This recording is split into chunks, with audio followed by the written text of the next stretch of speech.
से बोलिए छिन्न मस्ता माता की जय। प्यारे भक्तगणों, आज है गुप्त नवरात्रि के तीसरे दिन और आज आप सभी श्रवण करेंगे छिन्न मस्ता माता की व्रत कथा। वर्तनशील जगत का आधिपति कम्बंध है और उसकी शक्ति की छिन्न मस्ता है। विश्व की वृद्धि हास तो सदैव होती रहती है। जब हास की मात्रा कम और विकास की मात्रा अधिक होती है तब भुवनेश्वरी का पारकट्य होता है। इसके विपरीत जब निर्गम अधिक और आगम कम होता है तब छिन्न मस्तका परधान्य होता है। भगवती छिन्न मस्तका स्वरूप अत्यंत गोपनीय है। इसे कोई अधिकारी साधक ही जान सकता है। महाविद्याओं में इनका तीसरा स्थान है। इनके प्रादुर्भाव की कथा इस प्रकार है।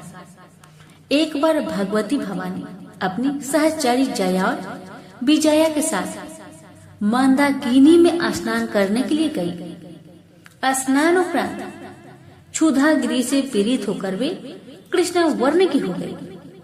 उसी समय उनकी सहचरियों ने भी उनसे कुछ भोजन करने के लिए मांगा। देवी ने उनसे कुछ समय प्रतीक्षा करने के लिए कहा। थोड़ी देर उन्होंने प्रतीक्षा की और उसके बाद फिर उन्होंने जब पुनः भोजन के लिए निवेदन किया तब देवी ने उनसे कुछ देर और प्रतीक्षा करने के लिए कहा। इस पर सहचरियों ने देवी से विनम्र स्वर में कहा कि माँ तो अपने शिशुओं को भूख लगने पर भी अभी लंब भोजन प्रदान करती है। आप हमारी उपेक्षा क्यों कर रहे हैं? आपने सहचरियों के मधुर वचन सुनकर कृपामयी देवी ने अपने खड्ग से अपना सिर काट दिया। कटा हुआ सिर देवी के बाएं हाथ में आ गिरा और उनके कमबंध से रक्त की 3 धाराएं प्रवाहित हुई। वे 2 धाराओं को अपनी दोनों सहचरियों की ओर प्रवाहित कर दी, जिसे पीती हुई दोनों प्रसन्न होने लगी और तीसरी धारा को देवी स्वयं पान करने लगी। तभी से देवी छिन्न मस्तका के नाम से प्रसिद्ध हुई। ऐसा विधान है कि आधी रात अर्थात चतुर्थ संध्या काल में छिन्न मस्तका की उपासना से साधक को सरस्वती सिद्धि हो जाती है। शत्रु विजय, समूह आस्थाभन, राज्य प्राप्ति और दुर्लभ मोक्ष प्राप्ति के लिए छिन्न मस्तका की उपासना अमोघ है। छिन्न मस्तका आध्यात्मिक स्वरूप अत्यंत महत्वपूर्ण है। छिन्न यह शीर्ष की प्रतीक है। ये देवी श्वेत कमल पीठ पर खड़ी है। दिशाएं ही उनके वस्त्र है। इनकी नाभि में योनि चक्र है। कृष्णा तम और रक्तरज गुणों की देवियां इनकी सहचारियां हैं। ये अपना शीश काटकर भी जीवित है। यह अपने आप में पूर्ण अंतर्मुखी साधन का संकेत है। विद्वानों ने इस कथा में सिद्धि की चरम सीमा का निर्देश माना है। योग शास्त्र में 3 ग्रंथियां बताई गई है, जिनके भेदन के बाद योगी को पूर्ण सिद्धि प्राप्त होती है। इन्हें ब्रह्म ग्रंथि, विष्णु ग्रंथि तथा रुद्र ग्रंथि कहा गया है। मूलाधारा में ब्रह्म ग्रंथि, मणिपुर में विष्णु ग्रंथि तथा आज्ञा चक्र में रुद्र ग्रंथि का स्थान है। इन ग्रंथियों के भेद से ही अद्वैतानंद की प्राप्ति होती है। योगियों का ऐसा अनुभव है कि मणिपुर चक्र के नीचे की नाड़ियों में ही काम और रति का मूल है। उसी पर छिन्न महाशक्ति आरूढ़ है। इसका उग्र प्रवाह होने पर रुद्र ग्रंथि का भेदन होता है। छिन्न मस्तका ब्रज विरोचनी नाम सातों बौद्धों तथा जिनों में समान रूप से प्रचलित है। देवी की दोनों सहचर्या रजोगुण तथा तमोगुण की प्रतीक है। कमल विश्व परपज्ञ है और कमलारती चिंतानंदन की स्थूल वृत्ति है। यह दारण्य की अश्वशीर विद्या, शाक्तों की हयग्रीव विद्या तथा गणपतियों के छिन्न शीर्ष गणपति का रहस्य भी छिन्न मस्तता से ही संबंधित है। हिरण्यकशिपु, वैरोचन आदि छिन्न मस्तका के ही उपासक थे। इसलिए इन्हें वज्र विरोचनीय कहा गया है। विरोचन अग्नि को कहते हैं। अग्नि के स्थान मणिपुर में छिन्न मस्तका का ध्यान किया जाता है और वज्र नारी में इनका प्रवाह होने से इन्हें वज्र विरोचनिया कहते हैं। श्री भैरव व्रत तंत्र में कहा गया है कि इनकी आराधना से साधक जीव भाव से मुक्त होकर शिव भक्तों को प्राप्त कर लेता है। प्रेम से बोलिए छिन्नमस्ता माता की जय। आप श्रवण करें श्री दुर्गा सप्तशती पाठ तीसरा अध्याय और इसके साथ ही श्रवण करेंगे गुप्त नवरात्रि से जुड़ी माँ दुर्गा की कथा को पूरा अवश्य सुनिएगा। महर्षि मेधा ने कहा, महिषासुर की सेना नष्ट होते देखकर उस सेना का सेनापति चिछूर क्रोध में भर देवी के साथ युद्ध करने के लिए आगे बढ़ा। वह देवी पर इस प्रकार बाणों की वर्षा करने लगा मानो सेमरू पर्वत पानी की धारा बरस रहा हो। इस प्रकार देवी ने अपने बाणों से उसके बाणों को काट डाला तथा उसके घोड़ों व सारथी को मार दिया। साथ ही उसके धनुष और उसकी अत्यंत ऊंची ध्वजा भी काट कर नीचे गिरा दिया। उसका धनुष कट जाने के पश्चात उसके शरीर के अंगों को भी अपने बाणों से विध दिया। धनुष, घोड़े और सारथी के नष्ट होने पर वह असुर ढाल और तलवार लेकर देवी की तरफ आया।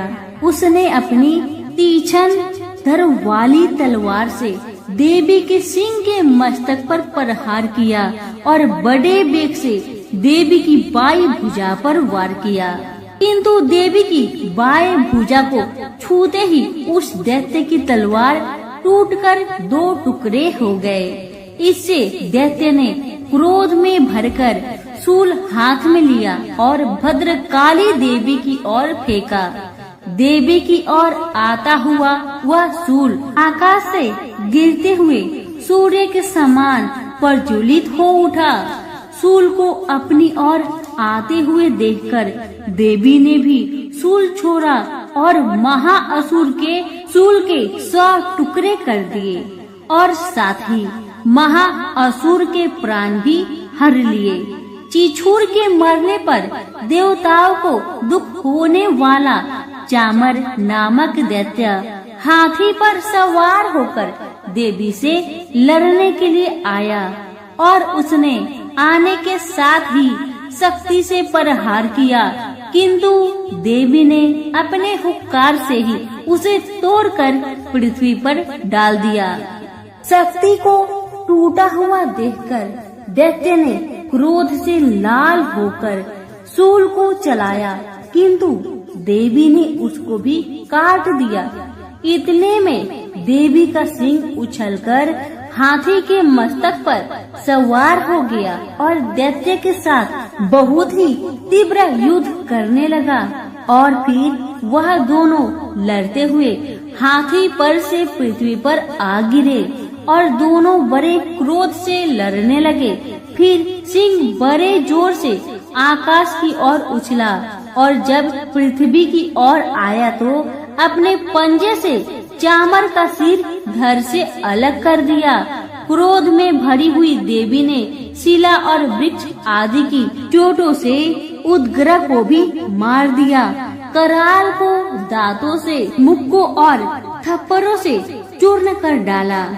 क्रुद्ध हुई देवी ने गदहा के प्रहार से उद्धत दैत्य को मार गिरा दिया।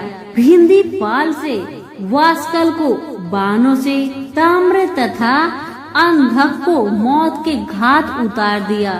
तीनों नेत्र वाली परमेश्वरी ने त्रिशूल से उग्राशय, उग्रवीर्य और महामनु नामक राक्षसों को मार गिराया। उसने अपनी तलवार से बिडाल नामक दैत्य का सिर काट डाला तथा अपने बाणों से दुर्धर दुर्मुख दोनों राक्षसों को यमलोक पहुंचा दिया। इस प्रकार जब महिषासुर ने देखा कि देवी ने मेरी सेना को नष्ट कर दिया है, तो वह भैंसे का रूप धारण कर देवी के गणों को दुख देने लगा। उन गणों में कितनों को उसने मुख के प्रहार से, कितनों को खुरों से, कितनों को पूंछ से, कितनों को सिंघों से, बहुतों को दौड़ने के बेग से, अनेकों को सिंहनाद से, कितनों को चक्कर देकर, कितनों को निश्वास वायु के झोंके से पृथ्वी पर गिरा दिया। इस प्रकार वह दैत्य गणों की सेना को गिरा देवी के सिंह को मारने के लिए दौड़ा। इस पर देवी को बड़ा गुस्सा आया। उधर दैत्य भी क्रोध में भरकर धरती को खूरों से खोदने लगा तथा सिंहों से पर्वतों को उखाड़ उखाड़ कर धरती पर फेंकने लगा और मुख से शब्द करने लगा। महिषासुर के बेग से चक्कर देने के कारण पृथ्वी क्षुब्ध होकर फटने लगी। उसकी पूंछ से टकराकर समुद्र चारों ओर फैल गया। हिलते हुए सिंहों के आघात से मेघ खंड खंड हो गए और श्वास से आकाश में उड़ते हुए पर्वत गिरने लगे। इस तरह क्रोध में भरे हुए राक्षस को देख चंडिका को भी क्रोध आ गया और वह उसको मारने के लिए क्रोध से भर गई। देवी ने पास फेंककर दैत्य को बांध लिया। उसने बंध जाने पर दैत्य का रूप त्याग दिया और सिंह का रूप बना लिया और जैसे ही देवी उसका सिर काटने के लिए तैयार हुई, उसने पुरुष का रूप बना लिया जो कि हाथ में तलवार लिए था। देवी ने तुरंत ही अपने बाणों के साथ उस पुरुष को ही उसकी तलवार ढाल सहित बींध डाला। इसके पश्चात वह हाथी के रूप में दिखाई देने लगा और अपनी लंबी सूंड से देवी के सिंह को खींचने लगा और गरजने लगा। देवी ने तलवार से उसकी सूंड काट डाली। तब राक्षस ने एक बार फिर भैंसे का रूप धारण कर लिया और पहले की तरह चर अचर जीवों सहित समस्त त्रिलोकी को व्याकुल करने लगा। इसके पश्चात क्रोध में भरी हुई देवी बारंबार उत्तम मधु का पान करने लगी और लाल लाल नेत्र करके हंसने लगी। उधर बलबीर्य तथा मद से क्रुद्ध हुआ दैत्य भी गरजने लगा। अपने सींगों से देवी पर पर्वतों को फेंकने लगा। देवी अपने बाणों से उसके फेंके हुए पर्वतों को चूर्ण करती हुई बोली, ओ मूर्ख, जब तक मैं मधुपान कर रही हूँ तब तक तू गरज ले और इसके पश्चात मेरे हाथों तेरी मृत्यु हो जाने पर देवता गरजेंगे। महर्षि मेधा ने कहा। यूं कहकर देवी उछलकर उस दैत्य पर चढ़ी और उसको अपने पैर से दबाकर शूल से उसके गले पर आघात किया। देवी के पैर से दबने पर भी दैत्य ने अपने दूसरे रूप से अपने मुख से बाहर होने लगा। अभी वह आधा ही बाहर निकला था कि देवी ने अपने प्रभाव से उसे रोक दिया। जब वह आधा निकला हुआ दैत्य युद्ध करने लगा तो देवी ने अपने तलवार से उसका सिर काट दिया।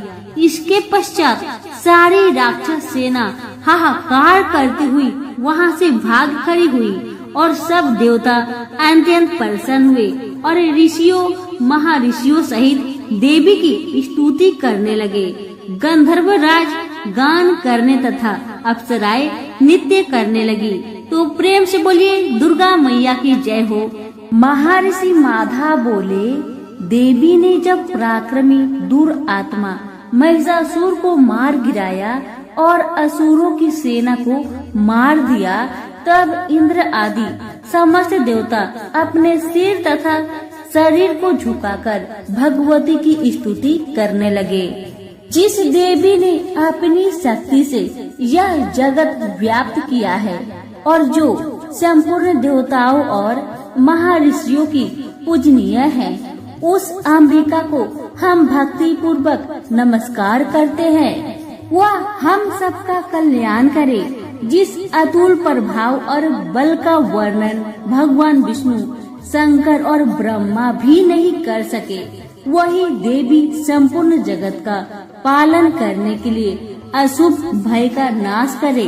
पुण्य आत्माओं के घरों में तुम स्वयं लक्ष्मी रूप में हो और पापियों के घरों में तुम अलक्ष्मी रूप में हो और सतकुल में उत्पन्न होने वालों के लिए लज्जा रूप में उनके घर में निवास करती हो।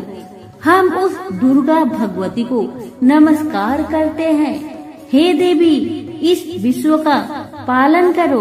हे देवी, हम तुम्हारे अचिंत्य रूप का किस प्रकार वर्णन करें। असुरों का नाश करने वाले भारी पराक्रम तथा समस्त देवताओं और दैत्यों के विषय में जो तुम्हारे पवित्र चरित्र हैं, उनको हम किस प्रकार वर्णन करें। देवी, गुणामिका होने पर भी तुम संपूर्ण जगत की उत्पत्ति का कारण हो। हे देवी, भगवान विष्णु, शंकर आदि देवता किसी ने तुम्हारा पार न पाया। तुम सबकी आश्रय रूप में हो। यह संपूर्ण जगत तुम्हारी ही अंश रूप में है, क्योंकि तुम सबकी अधिभूत प्रकृति हो। हे देवी, तुम्हारे जिस नाम के उच्चारण से संपूर्ण यज्ञों में सब देवता तृप्ति लाभ करते हैं, वह स्वाहा तुम ही तो हो। इसके अतिरिक्त तुम पितरों की तृप्ति का कारण हो, इसलिए देव आपको स्वधा कहते हैं। हे देवी, वह विद्या जो मोक्ष को देने वाली है, जो अचिंत्य महाज्ञान स्वरूपा है, तत्वों के सार को बस में करने वाले, संपूर्ण दोषों को दूर करने वाले, मोक्ष की इच्छा वाले मुनिजन जिनका अभ्यास करते हैं, तुम ही हो। तुम वाणी रूप में हो और दोष रहित ऋग यजुर्वेदों की तथा उद्गीत और सुंदर पद पाठ बालों की तथा सामवेद की खजाना रूप हो। तुम भगवती हो। इस विश्व की उत्पत्ति एवं पालन के लिए तुम वरदा के रूप में प्रकट हुई हो और तुम संपूर्ण संसार की पीड़ा हरने वाली हो। हे देवी, जिससे सारे शास्त्रों को जाना जाता है, वह मेधा शक्ति तुम ही हो और दुर्गम भव सागर से पार करने वाली नौका भी तुम ही हो। लक्ष्मी रूप तुम ही हो। विष्णु भगवान के हृदय में निवास करने वाली और भगवान महादेव द्वारा सम्मानित गौरी देवी तुम ही हो। मंद मुस्कान वाले निर्मल पूर्ण चंद्र बिंब के समान और उत्तम स्वर्ण की मनोहर कांति से कामनीय तुम्हारे मुख को देखकर भी महिषासुर क्रोध में भर गया। यह बड़े आश्चर्य की बात है। और देवी, तुम्हारा यही मुख जब क्रोध से भर गया, उदय काल के चंद्रमा की भांति लाल हो गया और तनी हुई भोग के कारण विकराल रूप हो गया। उसे देखकर भी महिषासुर के शीघ्र प्राण नहीं निकल गए। यह बड़े आश्चर्य की बात है। आपके कुपित मुख के दर्शन करके भला कौन जीवित रह सकता है। हे देवी, आप हमारे कल्याण के लिए प्रसन्न हो जाइए। आपके प्रसन्न होने से इस जगत का अभ्युदय होता है और जब आप क्रोध हो जाती हैं, तो कितने की कुलों का सर्वनाश हो जाता है। यह हमने अभी अभी जाना है, जबकि आपने महिषासुर की बहुत बड़ी सेना को देखते देखते मार दिया। हे देवी, सदा प्रताप देने वाली, तुम जिस पर प्रसन्न हो जाती हो, वही देश में सम्मानित होते हैं। उनके धन यश की वृद्धि होती है। उनका धर्म कभी शिथिल नहीं होता और उनके यहाँ अधिक पुत्र, स्त्रियां और नौकर होते हैं। हे देवी, तुम्हारी कृपा से ही धर्मात्मा पुरुष प्रतिदिन श्रद्धा पूर्वक यज्ञ करता है और धर्मानुकूल आचरण करता है और उसके प्रभाव से स्वर्ग लोक में जाता है, क्योंकि तुम तीनों लोकों में मनवांछित फल देने वाली हो। माँ दुर्गे, तुम स्मरण करने पर संपूर्ण जीवों के भय नष्ट कर देती हो और स्थिर चित बालों के द्वारा चिंतन करने पर उन्हें और अत्यंत मंगल देती हो। हे दरिद्र, दुख व भय हरने वाली देवी, तुम्हारे सिवा दूसरा कौन है? आपका चित सदा दूसरों के उपकार में लगा रहता है। हे देवी, तुम शत्रुओं को इसलिए मारती हो कि उनके मारने से दूसरों को सुख मिलता है। वह नरक में जाने के लिए चिरकाल तक पाप करते रहे हैं, किंतु तुम्हारे साथ युद्ध करके सीधे स्वर्ग को जाए, इसलिए ही तुम उनका वध करती हो। हे देवी, क्या तुम दृष्टिपात मात्र से समस्त असुरों को भस्म नहीं कर सकती? अवश्य ही कर सकती हो। तुम्हारा शत्रुओं को शस्त्रों के द्वारा मारना इसलिए है कि शस्त्रों के द्वारा मरकर स्वर्ग लोक को जाए। इस तरह से हे देवी, उन शत्रुओं के प्रति भी तुम्हारा विचार उत्तम है। हे देवी, तुम्हारे उग्र खड्ग की चमक से और त्रिशूल के अग्र भाग की कांति से समूह से असुरों की आंखें नहीं फूटी।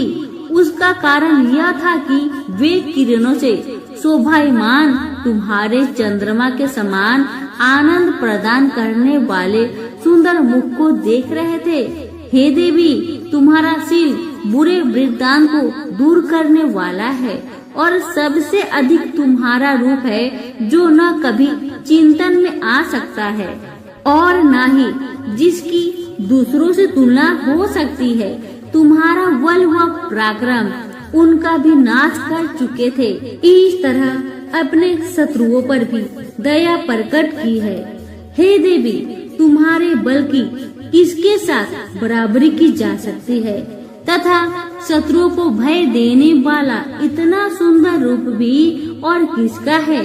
हृदय में कृपा और युद्ध में निष्ठुरता, यह दोनों बातें तीनों लोकों में केवल ही में देखने में आई है। माता, युद्ध भूमि में शत्रुओं को मारकर अपने उन्हें स्वर्ग लोक में पहुंचाया है।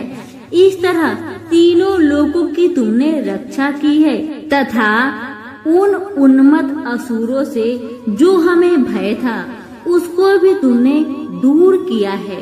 तुमको हमारा नमस्कार है।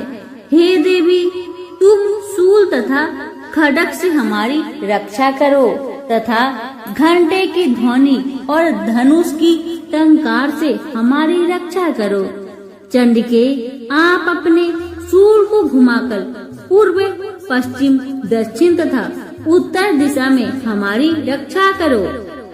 तीनों लोकों में जो तुम्हारे सौम्य रूप है तथा घोर रूप है, उनसे हमारी रक्षा करो तथा इस पृथ्वी की रक्षा करो। अंबिके, आपके कर पल्लवों में जो खड्ग, शूल और गदा आदि शोभा पा रहे हैं, उन सब से हमारी रक्षा करो। महर्षि बोले कि इस प्रकार जब सब देवताओं ने जगत माता भगवती की स्तुति की और नदन वन के पुष्पों तथा गंध अनुलेपनों द्वारा उनका पूजन किया और फिर सबने मिलकर जब सुगंधित व दिव्य धूप द्वारा उनको सुगंध निवेदन की, तब देवी ने प्रसन्न होकर कहा, देवताओं, तुम सब मुझसे मन वंचित वर मांगो। देवता बोले, भगवती, तुमने हमारा सब कुछ कार्य कर दिया, अब हमारे लिए कुछ मांगना बाकी नहीं रहा, क्योंकि तुमने हमारे शत्रु महिषासुर को मार डाला है। हे महेश्वरी, तुम इस पर भी यदि हमें कोई वर देना चाहती हो तो बस इतना वर दो कि जब जब हम आपका स्मरण करें तब तब आप हमारी विपत्तियों को हरण करने के लिए हमें दर्शन दिया करें। अंबिके, जो कोई भी तुम्हारी स्तुति करे, तुम उनके पित, समृद्धि और वैभव देने के साथ ही उनकी धन और स्त्री आदि संपत्ति बढ़ाए और सदा हम पर प्रसन्न रहे। महर्षि बोले, हे राजन, देवताओं ने जब जगत के लिए तथा अपने लिए इस प्रकार प्रश्न किया तो बस तथास्तु कहकर देवी अंतर ध्यान हो गई। हे भूप, जिस प्रकार तीनों लोकों का हित चाहने वाले वह भगवती देवताओं के शरीर से उत्पन्न हुई थी, वह सारा वृत्तांत मैंने तुमसे कह दिया। और इसके पश्चात दुष्ट असुरों तथा शुभ निशुभ का वध करने और सब लोगों की रक्षा करने के लिए जिस प्रकार गौरी देवी के शरीर से उत्पन्न हुई थी, वह सारा वृत्तांत में यथवत वर्णन करता हूँ। हमारी आज की दुर्गा सप्तशती की चौथा अध्याय समाप्त हुआ। अब अगली वीडियो में सुनेंगे 5वां अध्याय। प्रेम से बोलिए दुर्गा मैया की जय हो। प्राचीन काल में धरती पर दुर्गम नाम का एक दैत्य निवास करता था। वह बड़ा दुर्दांत और अत्याचारी था। बल भी उसके शरीर में अपरिमित था। वह जब जोर से हंसता था तो उसके मुख से अग्नि की चिंगारियां निकलती थी। दुर्गम ऋषि मुनियों और संतों पर अपना अधिकार स्थापित करना चाहता था। उन्हें अपने संकेत पर चलाना चाहता था, पर प्रयत्न करने पर भी उसकी यह इच्छा पूरी नहीं हो पाती थी। कारण यह था कि ऋषि मुनियों के पास वेदों का ज्ञान था, सिद्धियां थी। दुर्गम जब भी आक्रमण करता था, वह उनकी सिद्धियों और शक्तियों से पराजित हो जाता था। उसने सोचा कि जब तक ऋषियों मुनियों के पास वैद रहेंगे, वह उन पर आधिपत्य स्थापित नहीं कर सकेगा। किसी प्रकार उनसे वैद छीन लेने चाहिए।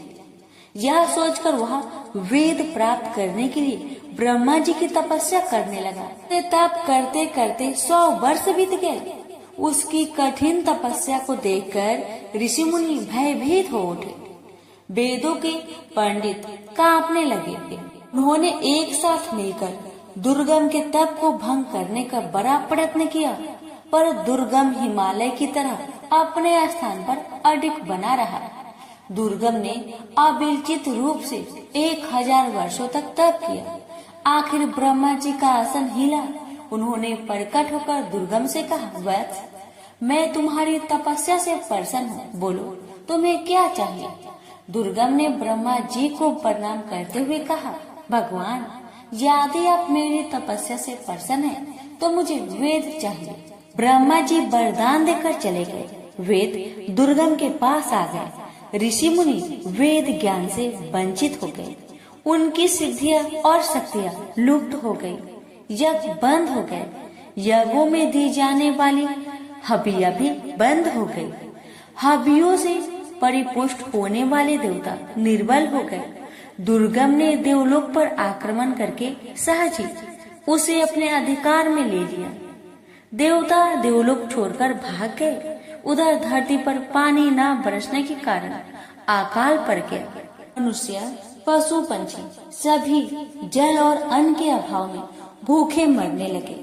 चारों ओर हाहाकार मच गया। भूख से व्याकुल प्रजा राजा के द्वार पर पहुंची, पर राजा के भंडार में भी अन्न का नाम तक नहीं था। राजा दुखी प्रजा जनों के साथ ऋषियों के पास गया। ऋषियों ने कहा, राजन, हम क्या कर सकते हैं? हम वेद मंत्रों को भूल गए हैं। ब्रह्मा जी के वरदान से वे दुर्गम के पास चले गए हैं। पृथ्वी पर न यज्ञ हो रहे हैं, न देवताओं को हबिया दी जा रही है। देवता निर्बल हो गए हैं। वे भी कुछ नहीं कर सकते। इस महासंकट को दूर करने के लिए क्या किया जाए? सोच विचार होने लगा। आखिर में निश्चय हुआ कि हम सबको शक्ति की आराधना करनी चाहिए। राजा, प्रजाजन, ऋषि मुनि नदी तट पर उपस्थित हुए और अंतरकंठ से देवी को पुकारने लगे, माँ, हम दुखियों की रक्षा करो, हम तुम्हारी शरण में हैं। इस महाभयानक संकट की घड़ी में तुम्हें छोड़कर हमारा और कौन सहायक है? हे जगजननी, हम पर दया करो, हमें इस संकट से उबारो। अंतरकंठों की पुकार से भगवती दुर्गा द्रवित हो उठी। वे 1000 भुजाओं के साथ प्रकट हुई। उनके बहुत से नेत्र थे। वे अपने हाथों में भांति भांति के अस्त्र शस्त्र धारण की हुई थी।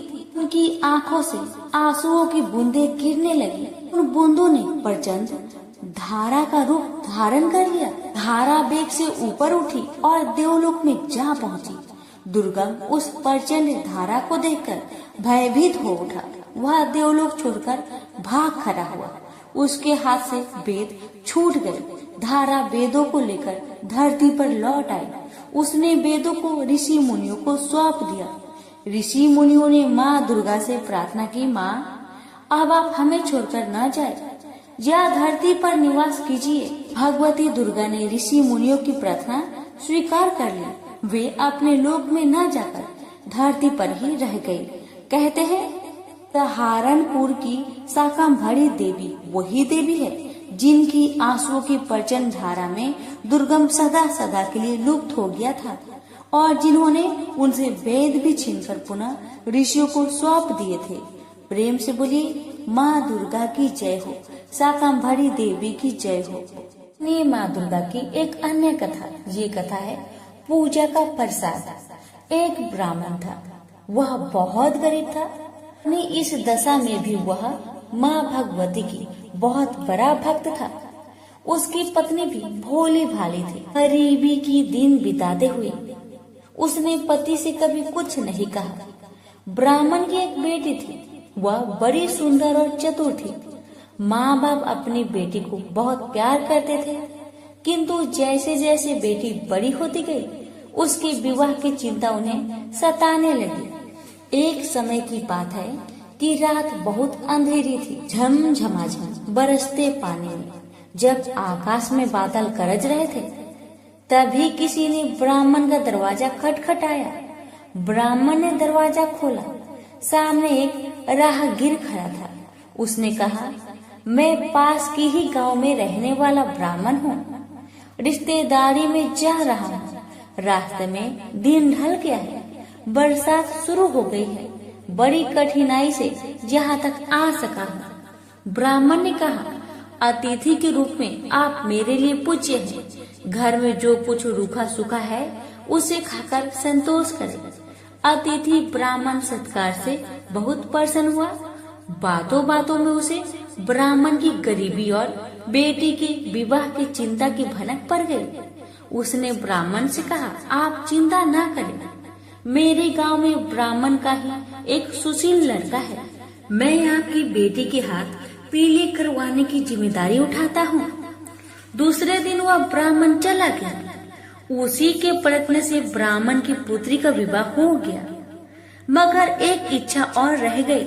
माँ दुर्गा देवी की पूजा हो जाती और घर पर 2-4 ब्राह्मण भोजन कर लेते तो कितना अच्छा होता। ब्राह्मण बोला, मेरे मन में भी यह बात थी। विवाह के बाद बेटी को भी नहीं भुला पाया। माँ दुर्गा की पूजा के बहाने उसे भी बुला लेते। नवरात्रि आ रहे हैं, मगर पूजा यूं थोड़ी ही होती है। पैसे तो चाहिए था, कहाँ से लाओ पैसा? नहीं बोली, मन में संकल्प है तो काम अवश्य पूरा होगा। माँ दुर्गा की कृपा होगी। तुम जाकर भगवती दुर्गा की मूर्ति लेकर आओ। पत्नी की बात सुनकर ब्राह्मण का उत्साह जाग उठा। वह एक मूर्तिकार के पास गया। मूर्ति का दाम पूछा तो चौक पड़ा। मूर्ति महंगी थी। ब्राह्मण निराश होकर लौटने लगा। मूर्तिकार सज्जन व्यक्ति था। वह ब्राह्मण की व्यवस्था तार गया। बोला, निराश ना हो, लाओ, तुम्हारे पास जितने पैसे हो मुझे दे दो और मूर्ति ले जाओ। ब्राह्मण सुनकर सोच में पड़ गया। जेब टटोली, उसमें केवल 1 रुपया था, जबकि मूर्ति 10 रुपए की थी। परंतु मूर्तिकार ने उससे 1 रुपए में ही दुर्गा माता की मूर्ति दे दी। घर आकर पत्नी को दुर्गा की मूर्ति दिखाई, लेकिन उस समय पत्नी बीमार थी। ब्राह्मण अकेले ही तैयारी में जुट गया। पत्नी ने कहा, पूजा शुरू होने से पहले बेटी को ससुराल से लेकर आ जाना। ब्राह्मण तुरंत अपनी बेटी को लेने चल दिया। ब्राह्मण अपनी बेटी के ससुराल पहुंचा। बहू के पिता को खाली हाथ देखा तो उसकी सास भड़क गई और बहू को नहीं भेजा। अपनी गरीबी पर ब्राह्मण को आज पहली बार बहुत दुख हुआ। वह गांव के बाहर आया। एक पेड़ के नीचे बैठकर देर तक रोता रहा। तभी उनके कानों में आवाज आई, पिताजी चलिए, मैं आ गई, बड़ी मुश्किल से सास ने भेजा है। ब्राह्मण ने आंखें उठाकर देखा, उसकी लड़की सामने थी। घर आकर ब्राह्मणी और उसकी बेटी ने बड़ी श्रद्धा से देवी की पूजा की। किसी तरह जुगाड़ करके देवी के प्रसाद लिए, कुछ फल और दूसरी सामग्री जुटा ली, परंतु समस्या थी कि इतने कम प्रसाद से काम कैसे चलेगा। ब्राह्मण की बेटी ने कहा, पिताजी आप चिंता ना करें, जिसे चाहे बुला लीजिए, देवी का प्रसाद मैं स्वयं अपने हाथों से बांटूंगी। धड़कते दिल से ब्राह्मण ने आस पड़ोस के लोगों को बुला लिया। पूजा की समाप्ति पर लड़की ने प्रसाद बांटा। ब्राह्मण और उसकी पत्नी देखकर आश्चर्यचकित रह गए कि प्रसाद कम नहीं हुआ, बल्कि प्रसाद पर्याप्त मात्रा में बच रहा था। दूसरे दिन ब्राह्मण सवेरे उठा, नहा धोकर देवी की पूजा में रखे जल के घड़े की ओर चला। वह उसे ले जाकर देवी की मूर्ति के साथ नदी में विसर्जन करना चाहता था। जैसे ही ब्राह्मण घड़े के पास आया, उसने देखा कि उसकी लड़की घड़े से पानी लेकर पी रही है। यह देखकर ब्राह्मण क्रोध से बोला, तूने पूजा का जल ही अपवित्र कर दिया। माँ दुर्गा अवश्य नाराज हो जाएगी। मैं उन्हें मनाने के लिए पूजा करता हूँ और तुम तो बर्बाद ही कर दी। इससे अच्छा तुम ससुराल में रहती तो ही अच्छा था। इतना कहकर ब्राह्मण फिर से पूजा में बैठ गया। लड़की अपनी बीमार माँ के पास आई और बोली, माँ अब मैं वापस ससुराल जा रही हूँ, तुम बिल्कुल ठीक हो जाएगी, चिंता मत करना। कुछ देर बाद ब्राह्मण पूजा से उठा। अब उसको अपनी गलती पर बहुत पछतावा हो रहा था। ने अपनी बिटिया रानी को क्यों डांटा, मुझे नहीं डांटना चाहिए था। तभी पत्नी फटाक से बिस्तर से उठकर आई और बोली, बिटिया को क्या कहा? मेरी बिटिया तो चली गई, प्रसाद भी नहीं ले गई। ब्राह्मण ने कहा, बस क्या बताओ, मुझसे गलती हो गई। तुम खाट से उठकर यहाँ क्यों चली आई? जाकर आराम करो, तुम्हारा तबीयत खराब है ना? पत्नी बोली, नहीं, मैं अब बिल्कुल ठीक हूँ। देखो मेरा बुखार भी नहीं है और मुझे कमजोरी भी नहीं लग रही है। तुम प्रसाद के कुछ फल ले जाओ और मेरी बेटी के ससुराल में देकर आओ। पत्नी की बात सुनकर ब्राह्मण देवी की पूजा का फल लेकर तुरंत घर से निकल गया और बेटी के ससुराल में पहुंचा। बेटी से जाकर कहा, अरे तुम नाराज होकर चली आई, तुम प्रसाद भी लेकर नहीं आई। बेटी, माँ बाप से कोई इस तरह नाराज नहीं होता है। पिता की बात सुनकर बेटी ने कहा, दादी मैं तो यही थी, आपके साथ गई ही नहीं। लड़की बोली। अब ब्राह्मण का सर चकरा गया। ब्राह्मण ने सारी बात अपनी बेटी को बताई। यह सुनकर सभी चकित रह गए थे। ब्राह्मण बोला, वह और कोई नहीं, माँ दुर्गा ही थी। माँ ने अपने घड़े का जल स्वयं ही पी लिया था, अपनी पूजा का फल स्वयं ही खाए। मैं तो धन्य हो गया। ससुराल वाले भी लज्जित थे कि उन्होंने बहू को उसके मायके में नहीं भेजा। प्रेम से बोलिए माता रानी की जय। सुनिए एक अन्य कथा। ये कथा है माँ दुर्गा से जुड़ी रेवती नक्षत्र की कथा। प्राचीन काल में ऋषित्वक नाम का एक मुनि थे। उनकी बुद्धि बड़ी विलक्षण थी। उनके यहाँ समयानुसार पुत्र उत्सव हुआ। रेवती का चौथा चरण गंडात होता है, उसी में उस बालक की उत्पत्ति हुई। मुनि ने उस लड़के की जात कर्म आदि सभी क्रियाएं सविध संपन्न की थी। चूड़ाकरण और उपनयन आदि संस्कार भी संपन्न किए। महात्मा ऋतुवाक के यहाँ जब से उस पुत्र का जन्म हुआ, तभी से वे रोग और शोक से चिंतित रहने लगे। खुद और लोग उन्हें सदा घेरे रहते थे। माता की भी यही स्थिति हो गई। उसे निरंतर अनेक रोग सताने लगे। वह उदास होकर चिंता में डूबी रहती थी। वह लड़का भी उद्दंड हो गया। तब मुनि अत्यंत चिंतित होकर सोचने लगे, कौन सा ऐसा कारण है जिससे मेरा यह पुत्र महान दुष्ट हो गया है। यह सोचकर वे गर्ग जी के पास गए और उनसे पूछा, भगवान आप ज्योतिष शास्त्र आचार्य हैं, मेरे पुत्र के दुराचारी होने का क्या कारण है? गर्ग जी बोले, मुने, पुत्र के दुष्चरित्र होने में न तुम कारण हो और न माता तथा न कुल ही। रेवती का अंतिम चरण गंडात होता है, यही कारण है। क्योंकि मुने, वही निंदित बेला तुम्हारे इस पुत्र के जन्म समय में बीत रही थी। अतः तुम्हें दुखी करना इसका स्वभाव बन गया, दूसरा कोई भी कारण नहीं है। तुम उस दुख को दूर करने के लिए भगवती दुर्गा की आराधना करो। यत्न पूर्वक सुपूजित होने पर वे संपूर्ण विघ्न शांत कर देती है। गर्ग जी की बात सुनकर ऋतुवाक मुनि क्रोध से मूर्छित हो गए।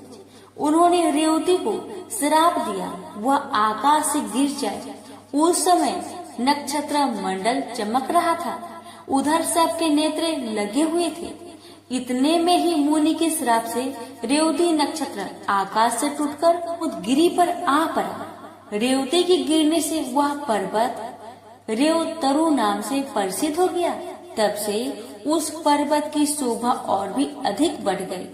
यो रेवती को श्राप देने के पश्चात मुनिवर ऋतुवाक गर्ग जी की कथानुसार भगवती दुर्गा की आराधना करके सुख और सौभाग्य से संपन्न हो गए। रेवती नक्षत्र का जो तेज पर्वत पर गिरा, उससे एक कन्या उत्पन्न हो गई। जगत में अनुपम सुंदरी होकर वह दूसरी लक्ष्मी की भांति शोभा पाने लगी। रेवती के तेज से प्रकट होने वाली उस कन्या पर मुझ ऋषि की दृष्टि पड़ी। उसे देखकर वे प्रसन्न हो गए और उसका नाम रेवती रख दिया। महर्षि परमुज का आश्रम कुमुदगिरी पर था। उस कन्या को वे अपने स्थान ले आए और पुत्री की भांति धर्म पूर्वक उसके पालन पोषण की व्यवस्था कर दी। जब कुछ समय बाद वह सुंदर कन्या युवती हो गई, तब उसे देखकर कौन इसके योग्य वर होगा, ये मुनि विचार करने लगे। बहुत खोजबीन करने पर भी उस कन्या के अनुरूप वर पाने में उन्हें सफलता न मिल सकी। तब वे अग्निसाल में जाकर अग्निदेव की उपासना करने लगे। अग्निदेव प्रसन्न हुए और कन्या के वर के विषय में मुनि से बोले, मुने, सदा धर्म में तत्पर रहने वाले पराक्रमी शूरवीर प्रिय भाषी तथा युद्ध में पीछे न हटने वाले राजा दुर्दम इसके पति होंगे। अग्निदेव की बात सुनकर मुनि प्रसन्न हुए। उसी समय संयोगवश राजा दुर्गम शिकार खेलने के बहाने परमुच ऋषि के आश्रम में आए। जब वह आश्रम के भीतर गए, तब उन्हें मुनि दिखाई न पड़े। अतः उन्होंने उस कन्या रेवती को बुलाया और संबोधित करके पूछा, प्रिय महाभाग महर्षि कहाँ है? मैं उनके चरणों के दर्शन करना चाहता हूँ। कन्या बोली, महाराज, मुनिवर अभी अभी निकलकर अग्निशाला में गए हैं। कन्या की बात सुनकर राजा दुर्दम अग्निशाला के द्वार पर पहुँच गए। वे राजोचित वेशभूषा में थे। नम्रता से उनका मस्तक झुका हुआ था। उन पर मुनि की दृष्टि पड़ी। तब राजा ने मुनि को प्रणाम किया। मुनि ने अपने एक शिष्य से कहा, गौतम, अर्घ्य उपस्थित करो। ये राजा अर्घ्य पाने के अधिकारी है, क्योंकि बहुत दिनों में इनका आगमन हुआ है। और खास बात तो यह है कि यह हमारे जमाता है। यह कहकर मुनि ने उन्हें अर्घ्य दिया और राजा ने उसे स्वीकार भी कर लिया। राजा दुर्दम अर्घ्य आदि के पश्चात आसन पर विराजमान हुए। मुनि ने आशीर्वाद देकर उन्हें संतुष्ट किया और कुशल पूछी। कहा, राजन, तुम्हारी सेना खजाना, त्रिमंडली, भृत्य वर्ग, मंत्री वर्ग, देश नगर और स्वयं आत्मा में किसी प्रकार की अशांति तो नहीं है। तुम्हारी पत्नी की तो कुशल पूछनी ही नहीं है, क्योंकि वह तो मेरे यहाँ ही ठहरी हुई है। इसी से मैंने उसका समाचार नहीं पूछा। राजा ने कहा, भगवान, आपकी कृपा से सर्वत्र कुशल है, पर मुझे यह बहुत आश्चर्य हो रहा है कि आपने मुझे जमाता कहा है। अतः मेरी कौन सी पत्नी आपके यहाँ है? मुनि बोले, राजन, जो जगत में आदित्य सुंदरी है, वह रेवती नाम की तुम्हारी पत्नी यहाँ है। वह किसी प्रकार तुम्हारी भार्या हुई, यह रहस्य तुम नहीं जानते। राजा ने कहा, प्रभु की सुभद्रा आदि भार्याएं घर पर है, उन्हीं को मैं जानता हूँ। रेवती के संबंध में तो मैं कुछ भी नहीं जानता। मुनि बोले, राजन, तुमने अभी जिसे प्रिय शब्द से संबोधित किया है वही तुम्हारी पेट से भार्या है। एक क्षण भी तो नहीं हुआ तुम इसे भूल गए। राजा ने कहा, मुनि, आप जो कह रहे हैं वह ठीक है। मैंने वैसे ही प्रिय शब्द कहकर बुलाया। में मेरी कोई भी कुतिजत भावना नहीं थी। इस संबंध में आप मुझ पर अप्रसन्न न हो। मुनि बोले, राजन, तुम ठीक कहते हो। हमारे मन में कोई बुरा विचार नहीं है। तो अग्निदेव की प्रेरणा से तुम्हें ऐसे शब्द का उच्चारण करना पड़ा। इस कन्या के पति कौन होंगे? यह बात अभी मैंने अग्निदेव से पूछी थी। उन्होंने कहा है राजा दुर्दम कन्या के स्वामी होंगे। इसे कोई नहीं टाल सकता। इसलिए राजन, मैं यह कन्या तुम्हारी सेवा में समर्पित करता हूँ। इसे स्वीकार करो। तुमने इसे प्रिय शब्द से संबोधित किया था। विषय में तो कुछ विचार ही नहीं करना चाहिए। मुनि की बात सुनकर राजा चुप हो गए। अब मुनि उनके विवाह की विधि संपन्न करने की व्यवस्था करने लगे। पानी ग्रहण संस्कार करने के यत्न में संलग्न मुनि को देखकर कन्या ने कहा, पिताजी, उचित तो यह है कि आप मेरा विवाह रेवती नक्षत्र में ही करने की कृपा करें। मुनि बोले, बच्चे, अनेकों विवाहिक नक्षत्र है, फिर रेवती नक्षत्र में ही क्यों विवाह करेगा? रेवती तो इस समय नक्षत्र मंडल में है भी नहीं।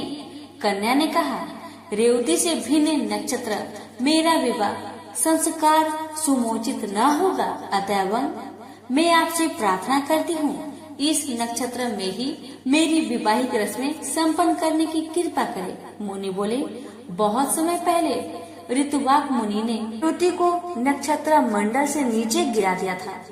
अब वहाँ स्थान नहीं रहा है। फिर उसी नक्षत्र में विवाह करने के लिए तुम क्यों जोर दे रहे हो? कन्या बोली, क्या केवल ऋतुवाक मुनि ने ही तपस्या की है? मन, वाणी अथवा कर्म से ऐसी तपस्या करने की क्या आप में योग्यता नहीं है? आप तो जगत की रचना करने में समर्थ हैं। मैं आपका तपोबल खूब जानती हूँ। अतः आप रेवती को नक्षत्र मंडल में पुनः स्थापित करके उसी नक्षत्र में मेरा विवाह कीजिए। मुनि बोले, तुम्हारा कल्याण हो। तुम जैसा कहती हो ऐसा ही होगा। मैं तुम्हारे लिए आज ही रेवती नक्षत्र को शुभ मार्ग में स्थित करके उसी नक्षत्र में तुम्हारा विवाह संस्कार संपन्न करूंगा। यह कहकर मुनि ने अपनी तपस्या के प्रभाव से उसी समय रेवती को नक्षत्र मंडल में पूर्ववत स्थापित कर दिया। फिर उसी नक्षत्र में वैवाहिक विधि के अनुसार मुनि ने राजा दुर्दम को वह रेवती नामक कन्या सौंप दी। विवाह कर देने के पश्चात मुनि ने राजा से कहा, वीर, तुम्हें क्या पाने की इच्छा है, कहो, उसे मैं पूर्ण करने को उद्धत हूँ। राजा बोले, मुनिवर, स्वयं भू मनु का वंशक हूँ। आपकी कृपा से मुझे मनुवंतर का आदि शास्त्र पुत्र प्राप्त हो, यह मेरी अभिलाषा है। मुनि ने कहा, राजन, यदि तुम्हारी इच्छा ऐसी है तो भगवती दुर्गा की आराधना करो, तब मनवंतर का स्वामी पुत्र तुम्हें अवश्य प्राप्त होगा। श्रीमद् देवी भागवत 5वां पुराण है।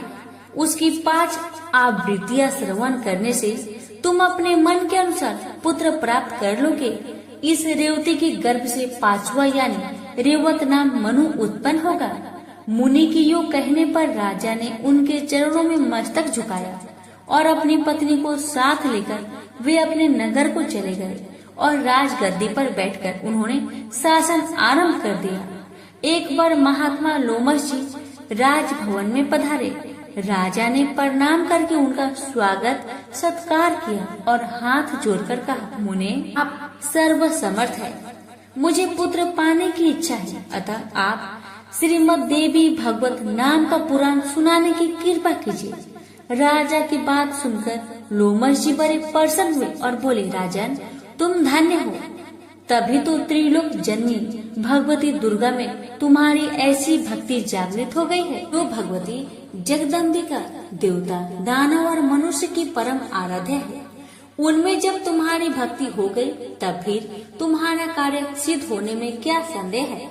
अतएव मैं तुम्हें देवी भगवत पुराण अवश्य सुनाऊंगा। उसके श्रवण मात्र से कोई भी पदार्थ पाने की इच्छा शेष नहीं रहती। यह कहकर लोमश जी ने शुभ मुहूर्त में कथा आरंभ कर दी। समय व्यतीत होने पर भगवती की कृपा से रानी को लोक का कल्याण करने वाला गर्भ ठहर गया।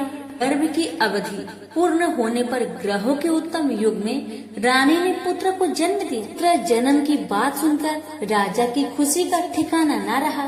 फिर रेवत नाम से विख्यात वह बालक संपूर्ण क्रियाओं का परगामी, धर्मात्मा, धर्म का प्रवचन एवं अनुष्ठान करने वाला, परम पराक्रमी तथा अस्त्र बेताओं में सर्वश्रेष्ठ निकला। तदंतर ब्रह्मा जी ने रेवत को मनु के पद पर प्रतिष्ठित कर दिया। रेवत मनवंतर के स्वामी बनकर धर्म पूर्वक पृथ्वी पर शासन करने लगे। प्रेम से बोलिए जगदम्बा माता की जय। हमारी सुनाई हुई कथा आपको अच्छी लग रही है तो हमारे चैनल को सब्सक्राइब कर लीजिए, क्योंकि नवरात्रि के दौरान हमारे चैनल पर हर रोज माँ दुर्गा की कथा सुनाई जाएगी। दुर्गा की कथा सुनने के लिए हमारे चैनल को सब्सक्राइब करना न भूलें। धन्यवाद।